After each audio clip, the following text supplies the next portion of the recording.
So once again, I let you guys vote on what video would be coming out next.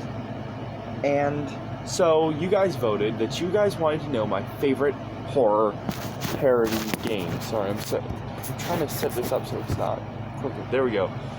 So I'm gonna. I know a lot of people are probably expecting some like bigger names, but I'm gonna cover some new stuff, some old stuff. You get the point. So let's start off simple. I would say probably my favorite parody horror game has to be the Day Shift at Freddy's series, because Day Shift at Freddy's 2 was just, it's really funny. I love that game so much. It's so fun start to finish, and the humor is great, and I love the multiple endings especially. I would say my other favorite is actually, it's a newer one because I've gotten to TF2. I've been watching TF2 since back when they used to make SFMs of Five Nights at Freddy's with TF2 characters like Scout for some reason. But I never really played it before because I didn't have a laptop, but now that I have my Steam Deck, I decided, why not give it a shot? And I have been hooked because I'm a big fan of class-based shooters, and this is, in my opinion, the best class-based shooter there is. Plus, it's just fun interactions and stuff. So, the other one is actually a new game that's currently in development. It is called Intelligence Nightmare, I believe. It's like Five Nights at Freddy's meets Team Fortress 2. Like, I jokingly call it Five Nights at Two Forts, but instead of it being like put on a Freddy mask or something to ward off the animatronics, it's watch out for the different classes that are going to be coming up to you. Like, you'll see an NG just like peeking from around the corner with a gun. You have to like blow his face off before he can get to you. It's so dumb, but I love it. It's great.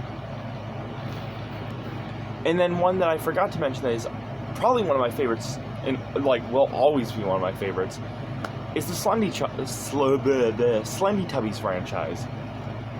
Slendy Tubbies to me is the funniest game ever, just because of the fact that it started off as a kind of rip-off parody of Slender the Arrival, but with Teletubbies. That was actually very well made and very fun, but it didn't take itself seriously at all. I mean, its main enemy was a T-posing Tinky Winky from Teletubbies. I mean, come on.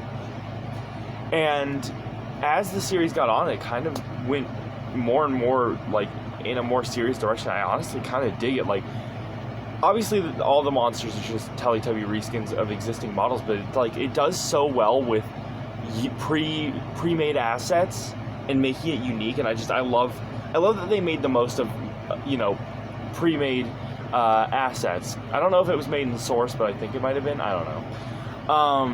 It was probably made in Unity, knowing games like that.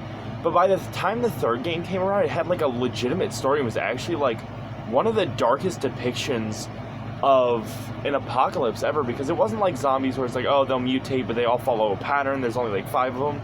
It's like in the Slendy Tubbies universe, almost every enemy can mutate into something else.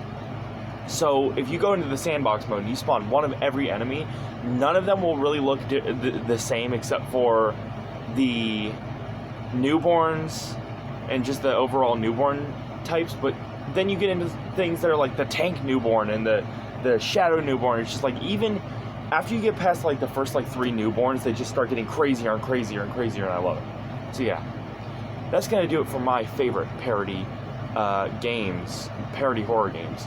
Let me know yours down below. If you liked it and want to stay up to date with daily horror content, consider subscribing and hit the notification bell. If you dislike to share, if you like to like, comment, subscribe, do a YouTube sub. If you dislike to share in front of group chats to make fun of me and my stupid video, if you really dislike to say, comment down below saying get killed by a Slendy Tubby, and I'll consider that, print it out, crumple it up, uncrumple it, throw it through a shredder, and then put that shredded paper on a plate and eat it like spaghetti.